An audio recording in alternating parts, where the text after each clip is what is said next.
And joining us now is a proud Canadian, an iconic musician, a man who has remained humble, gives back, and whose life is actually kind of like a highway. The one and only Tom Cochrane. Welcome. Yeah, it is a highway. I mean, you've described it as a highway. Yeah. But what prompted the song in the first place? Because it had it was a highway of sorts, but it was a journey. It was a journey. Yeah, it's all a journey, right? Mm-hmm. Maybe that's why the metaphor hit home so much. But yeah, I mean, I had this sketch sitting around. That's what I used to call demos, and it was called "Love Is a Highway" at the time. It's actually on the re-release, the Mad Mad World 25 re-release. And it's called Love Is a Highway, but a distinctly different feel. There's some ska going on and that. And I got back from this long trip in Africa with World Vision, who I've got a long-standing relationship with. And it was a pretty heavy trip. And, you know, we got to places like Mozambique and saw a lot of disturbing things, and it was a war zone, and we were shot at, and then saw somebody die in front of me. And it was a very, very heavy trip. And I got home, and it was weighing heavy on me for a while, and I actually went up to the studio. I used to call it my shed in Oakville one morning, and within an hour, I had the song done. And I used this particular sketch I had sitting around because I wanted something really, really positive. As a pep talk to myself, something to pull me out of this funk. And it did it for me. Finished the song, felt better, because that's what songwriting is like. It's therapeutic, you know, and it becomes therapy for the artist, for the writer. But then hopefully it resonates with a lot of people and becomes therapy for them. So 14 months later, it's the happiest thing I've ever written.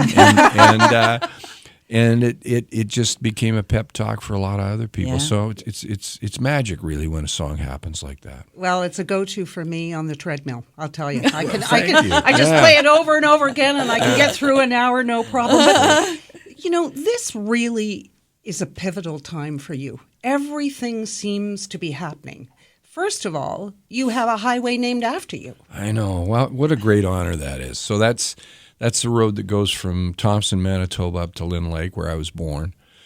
And a great honor. I was just at the legislative building in Manitoba and played a couple of songs there, and the premier unveiled the sign, which is... It's pretty. Yeah, it's the Northern Lights and the silhouette of the trees. And my guitar from the video Life's a Highway is racing along the road. So it's going to be fun. We're going to go up there next summer maybe and have a good look and visit some of the communities on the road and maybe some of the indigenous communities. And who knows, maybe we'll have a road rally at some point for charity up there. But it's yeah, I mean it's an incredible honor, but one of the strangest honors I've ever had. But it's wonderful. I just yeah, a highway. Man, I'll tell you. My dad would have been proud. My mom, you know, we grew up around here, but of course they're Manitobans, and my dad was a bush pilot, started up there where I was born and left there fairly young. But it's they were always very proud of that heritage, and I think a lot of these small communities help define who we are, and not just me as a family and myself, but as a nation, and the way, you know, communities pull together. So it's Dad hopefully he's looking down on this. He'd be proud of this. Well, one of the things you have said before is that you're a big supporter of journalism. In fact, at one point you wanted to be one. And I'm wondering, when you talk about Manitoba and Highway, and you said maybe we'll do a concert up there, how do you feel about what Gord Downey's doing, the Truth and Reconciliation, all that kind of thing? Would you tie in with that? Well, how can you feel about it? I mean, it's coming from a really important place. So it's wonderful that he's able to channel the horrible ordeal he's going through into something that I think he said on an interview with Peter Mansbridge, who I actually, ironically enough, just saw about an hour ago, that, you know, it's an opportunity. And he's very courageous. I do think that, you know, I think this is the most incredible country in the world. And you see a lot of the the tension in the States now, and the disparity and this and that. And it's, you know, sometimes we can be a little smug about it, right, as Canadians, because we do have an incredible country. We do have a lot of tolerance in our country.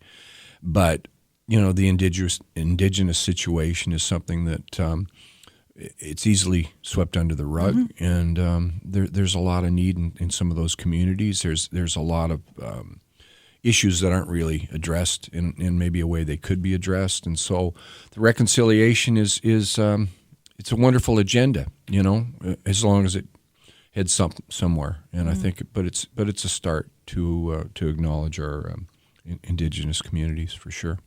Well, you yourself are very humble, very philanthropic. How did you first get involved with World Vision? Boy, it's interesting. We did Tears Are Not Enough. So there's a cast of thousands, and of course there was the American Initiative with Quincy Jones. But, we all got together as artists and sung on this thing. And I thought, it's so easy to walk away from it and forget about it. And I remember we sponsored a kid, and I was always interested in the third world because I did want to be a correspondent. I think journalism is the cornerstone for democracy. And I thought there was nothing more courageous than going away as a journalist, putting yourself in danger to report back the truth. And I was always fascinated by a lot of those countries in the third world and lifestyles, politics, all that stuff. So it interests me. And we sponsored a kid, Kathy and my wife, and we sponsored a child through World Vision. And I was really impressed with the organization. I was impressed with their integrity. And then a friend of mine, Skip Prokop, the drummer from Lighthouse, was involved with them and asked me to go up and do a 24-hour famine on the radio, and I agreed to do it. And then a few months later, Terry David Mulligan said, "You want to go to Africa with World Vision?" I said, "Yeah, let's find a window to do that. I would love to do that." So we ended up planning this trip, going on this trip, and these things choose us a lot of times, and we choose to acknowledge them or not, because I really believe in providence and synchronicity in life, and I'm glad I did. I went on that trip. It changed me in a great sense that it made me probably a more patient person.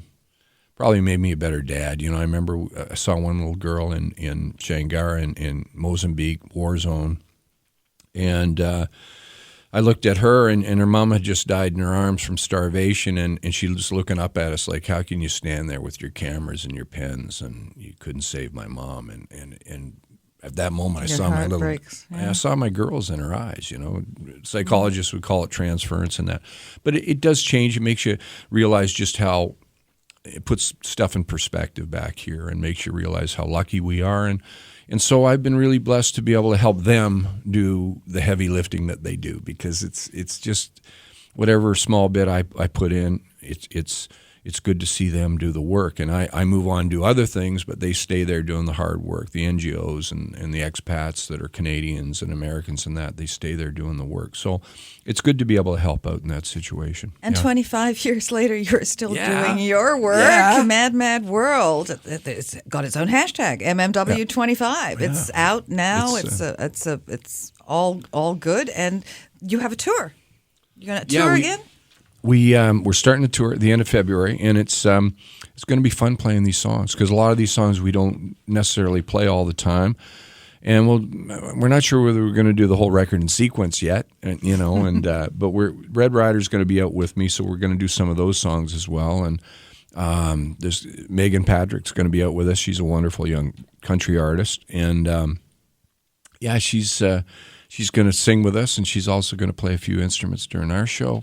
So it's going to be a great show. Billy Bell will be out augmenting the Red Rider part of it, and we're really excited about this. Going to Massey Hall, which I love, one of my favorite venues on the planet, and just a classic place that really is culturally important to Canada. So I love going in there. We're going to do the show there. Yeah, that's awesome. And you have a coffee table book? Yeah, it'll be coming out in the new year. So that's good too. I mean, there's a lot of stuff coming along. And very quickly, in the meantime, National Music Centre launches special exhibition dedicated to you. Yeah, we just came back this from is your there. year. It was a busy, what's going on? Yeah, so we went. Man, we started in Heritage Classic in Winnipeg. So 50,000 people at that. The NHL and the alumni game, and then we went to Toronto for this World Vision function, and then to Miami, and then back to Calgary. And Calgary was like 3 days, whirlwind, and just a wonderful facility. Every Canadian should get to this facility. There's something there for everybody. The Stones mobile unit is there, recording mobile. It's got a club attached to it, which is the famous King Eddie Hotel, and they're attached. And so we did a couple of shows there, and that's kind of where we had our release party for Mad Mad World 25, and we're really excited. There's a recording, live Chicago recording from Circa 1992 that kicks butt on this record that we're releasing on this CD, as well as the original demo for Life's a Highway, which is Love is a Highway. So it's a lot of fun. It's going to be a fun tour, and then we're going to extend it, do another leg into the summer, so festivals and stuff too. Well, thank you so much for telling us all about it and giving us a little insight. You guys. It's great. It's good visiting you, and you're charming ladies, and I really appreciate it. And thanks for the support of the station as well. Thank you. You are listening to What She Said on The Jewel. We'll be right back.